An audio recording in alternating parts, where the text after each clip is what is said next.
Hello my motor enthusiasts. Today, let's dive into the world of Alex Albon, the Williams Formula One driver who's recently given us a peek into his life beyond the racetrack. From his early memories of disliking go-karts at Disneyland Paris to his dream of one day becoming a world champion. Albon, known for his calm and somewhat self-professed boring persona, shares his journey through the sounds of V10 engines at Silverstone and the challenges of parallel parking during his driving test. Moreover, he talks about forming his ideal F1 team and even fantasizes about leading a rock band named the F1 Sensations. With a love for Thai food and a dream side career as an astronaut, Albon's story is rich with personality and ambition. Stay tuned as we delve deeper into the life of this intriguing F1 contender. Hello everyone, I'm Enzo, your host for today's episode on the F1 Motor Fever podcast. With me is the ever-insightful William, ready to dive into today's thrilling topic. We're broadcasting daily, bringing you the freshest updates and stories from the world of Formula One. Absolutely, Enzo. It's always a pleasure to provide our listeners with insights and a bit of banter about the latest in F1. Don't forget folks, to subscribe to our channel, hit that notification bell, and please do share our content with your friends and family. It really helps us keep the engines running here at F1 Motor Fever Podcast. Today, we've got something that will definitely catch your attention. I can't believe this news. Alex Albon, not just a Formula One driver for Williams, but a character full of surprises. You won't believe what he's shared about his life, both on and off the track. We'll explore how his personal anecdotes and dreams reveal more than just his driving skills.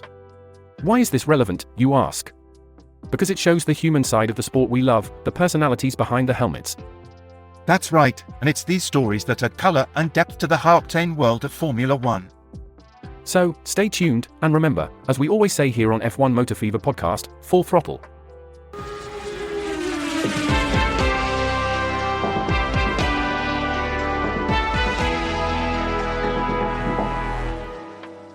Moving forward in our exciting exploration of Alex Albon's candid revelations, it's fascinating how he describes his first driving experience.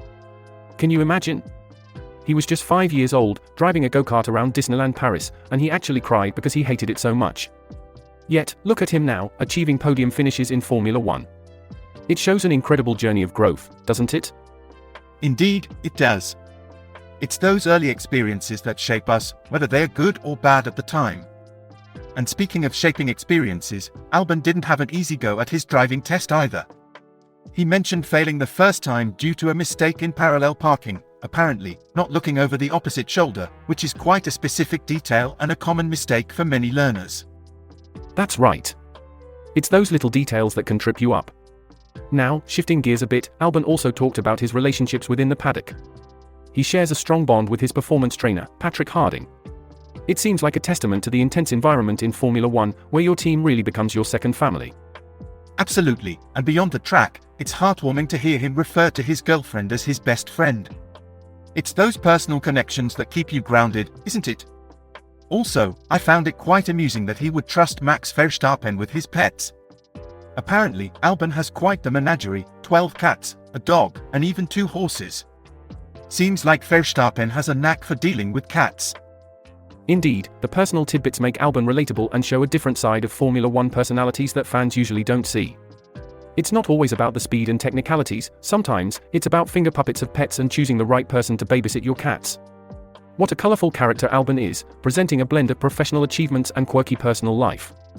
Albon's vision of a dual role in his dream Formula One team really caught my attention. Imagine, acting as both the team boss and a driver, negotiating your own salary, and managing both the drivers and the team principal's responsibilities.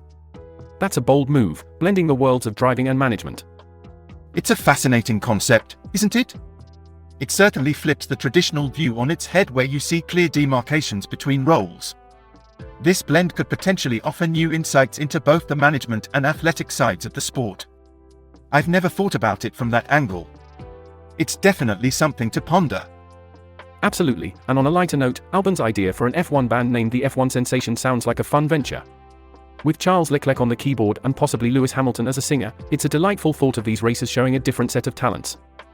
Indeed, and let's not overlook his ultimate meal, starting with something as simple as tomato mozzarella and moving on to a hearty Thai dish, fat kafrao. It's clear that for Albon, comfort food plays a crucial part in his day. It's these personal touches that truly humanize these sports icons, showing that beyond the high speeds and the fierce competition, they have personal likes, quirky ideas, and down-to-earth moments just like the rest of us. What do you think about all these revelations today? Albon's philosophy about dealing with the pressures of Formula One is rather intriguing. He mentioned that Franz Tost, his former team boss at Toro Rosso, advised him simply not to give a darn about the external noise. It's an interesting perspective, especially in a sport as intense and scrutinized as Formula One. That's quite a bold approach, isn't it? In a world where every move is analyzed, having the mental fortitude to block out the noise and focus on what truly matters must be incredibly liberating. Do you think this attitude has shaped his career in any significant way? It seems to have given him a certain resilience. Sticking true to oneself in the fast-paced world of motorsports is no small feat. Speaking of unique experiences, Albon also shared that the strangest gift he's received was a voodoo doll of himself. Quite bizarre, isn't it? Indeed, that is quite unusual. It's fascinating what fans come up with. On a lighter note, if Albon could choose another job, he'd originally considered being an astronaut but then settled on being a zookeeper. It seems his love for animals really plays a big part in his life. How do you think these preferences reflect on his personality? Well, it certainly shows his nurturing side, doesn't it? Managing a zoo or a sanctuary requires a lot of compassion and patience, qualities that are essential on the racetrack as well. And, wrapping up with dessert, Albon opts for tiramisu paired with a Thai milk tea, a combination that sounds as unique as some of his career choices. Definitely a combination of sweet and comforting, much like his approach to life and racing it seems. With such a grounded yet open approach to life, it's no wonder Albon has carved a niche for himself in Formula One. What do you think is next for him in the sport? With his mix of resilience and a laid-back attitude, I think we can expect to see him continue to make his mark, both on and off the track. His story is a testament to the fact that success in Formula One isn't just about speed, but also about handling the highs and lows with the same calm and composure. It's fascinating to hear Albon discuss the broader skills that have helped him in his Formula One career, beyond just the ability to drive fast. He emphasizes the importance of communication, maturity, and even a solid education. It appears these factors have given him an edge in a sport that's incredibly competitive. That's an intriguing point. It really highlights that Formula One isn't just about raw speed or talent. The ability to connect with team members and key figures within the sport can be just as crucial. Do you think these skills are often overlooked when people think about what it takes to succeed in Formula One? Quite possibly. The focus is usually on the physical aspects of racing, but as Albon pointed out, those softer skills can play a significant role. And speaking of roles, Albon's ambition doesn't stop at Formula One. He mentioned wanting to significantly improve his golf handicap to a 6 over the next 5 years. It's always great to see a sportsman setting personal challenges outside their professional sphere. Indeed, it shows a well-rounded approach to life and his career. Setting such a personal goal in golf, while aiming to become a world champion in Formula One, surely keeps him motivated. How important do you think it is for athletes to have these kinds of personal goals outside of their professional achievements? It's incredibly important. These personal aspirations can provide a mental break from their professional routines and help maintain a balance, which is crucial for their overall well-being and performance. As we edge closer towards the end of today's episode, it's clear that Albon is not just racing for titles, but is also building a life filled with varied ambitions and goals. William, have you had a chance to see what's buzzing online today? Yes, I have something quite current. It appears there's been a lot of chatter around Ralf Schumacher and a recent post on his Instagram. Tipsy Yogi noted, quote, "Ralf Schumacher seems to come out of the closet on Instagram," unquote. This sparked quite a discussion among the fans. Oh, that sounds intriguing. Indeed, it is. User Andrew S. commented with a translation of Schumacher's post, saying, quote, "The best thing in life is to have the right partner by your side with whom you can share everything," unquote. Sven from the Netherlands confirmed the translation, and so did Callie from the Netherlands and Harvey Ghost. They all seem to want to fit into this thread of confirmations. Sounds like Schumacher's message struck quite a chord. Any notable reactions? Absolutely. Joe Peanut threw a curveball with, quote, "I speak Portuguese, and my hovercraft is full of eels," unquote. And, not to be outdone, JT quipped, quote, "My nipples explode with delight," unquote. Blimey, the language here's a bit ripe. If I read that out, we might lose our sponsors. That's some vivid imagery they're using. Did the community take this well? Mostly positive, with a touch of humor, it seems. Conscious Pension commented on Schumacher's courage, especially as he's been in a heterosexual relationship before. Quite a few are happy for him if he feels comfortable enough to share this publicly. It's good to see support coming through, isn't it? It really is. And to add a lighter note, Varen admitted to missing a lot in German class but still took a stab at understanding the post.